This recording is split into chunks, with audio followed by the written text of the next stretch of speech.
देख रहे हैं नेटिक न्यूज और मैं हूं आपके साथ पद्मा शुभम। उत्तर प्रदेश के सीएम योगी आदित्यनाथ बीते रविवार को केरल पहुंचे, जहां उन्हें उनके ही चीर परिचित अंदाज में देखा गया। वो अपने संबोधन में खूब गरजे।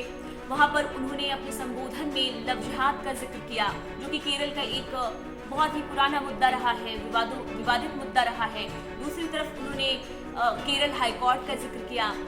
इसके अलावा योगी आदित्यनाथ ने अपने संबोधन में कई और चीज़ों का जिक्र किया, जिसके बारे में जानना लाजमी हो जाता है, जानना ज़रूरी हो जाता है जब उत्तर प्रदेश के सीएम केरल में जाकर अपना संबोधन देते हैं। उन्होंने क्या कुछ कहा और इस यात्रा में क्या खास रहा, आइए विस्तार से जानते हैं। बीजेपी की विजय यात्रा को जहां पर उन्होंने हरी झंडी दिखाई, विजय यात्रा में सीएम योगी आदित्यनाथ शामिल हुए। साथ ही उन्होंने जनसभा को संबोधित किया और कहा कि लव जिहाद पर केरल सरकार रोक लगाने के लिए किसी तरह के ठोस कदम नहीं उठा सकी, पर लव जिहाद के खिलाफ उत्तर प्रदेश में सख्त कानून बनाए गए हैं। योगी आदित्यनाथ ने अपने संबोधन में लव जिहाद का जिक्र तो किया, लेकिन किस लहजे में किया ये जानना जरूरी हो जाता है, क्योंकि उत्तर प्रदेश में हाल के समय में ही लव जिहाद पर कानूनी प्रावधान बनाए गए हैं। तो ऐसे में बहुत जानना जरूरी हो जाता है कि योगी आदित्यनाथ का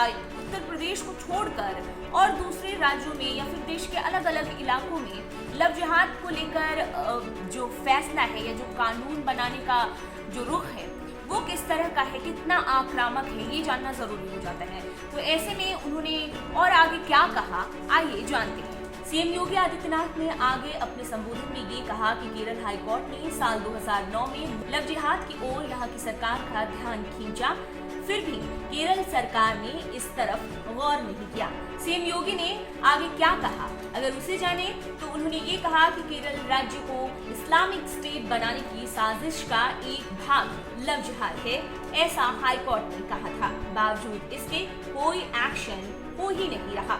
सीएम योगी आदित्यनाथ की तरफ से कहा गया कि आज बीजेपी आवश्यकता है केरल, उत्तर प्रदेश के सीएम हैं, लव जिहाद का जिक्र हो रहा है, तो एक नजर डाल लेते हैं कि उत्तर प्रदेश में किस तरह के लव जिहाद को लेकर किस तरह के कानून बनाए गए हैं, क्या प्रावधान है, किस तरह की सजा है और कब ऐसे हालात पैदा होंगे जब कोई व्यक्ति अपना धर्म परिवर्तन कर सकता है या अपने मजहब को बदल सकता है।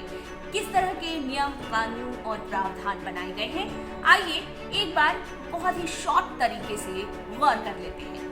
लव जिहाद के खिलाफ यूपी सरकार ने एक नया कानून बनाया, वो भी हाल ही में बनाया है, जिसके तहत जबरन या धोखे से धर्म बदलवाने के लिए 15,000 रुपए के जुर्माने और 1 से 5 साल की जेल की सजा का प्रावधान भी किया गया है। अगर SC/ST वर्ग की नाबालिगों या फिर महिलाओं के साथ इस तरह का वाकया होता है तो 25,000 जुर्माने के साथ ही आरोपी को 3 से 10 साल के कारावास का प्रावधान किया गया है। साफ तौर पर इस कानून में कहा गया है कि धर्म परिवर्तन की चाहत रखने वाले लोगों को तय दिशा निर्देश पर जिलाधिकारी को 2 महीने पहले इस बारे में सूचना देनी होगी।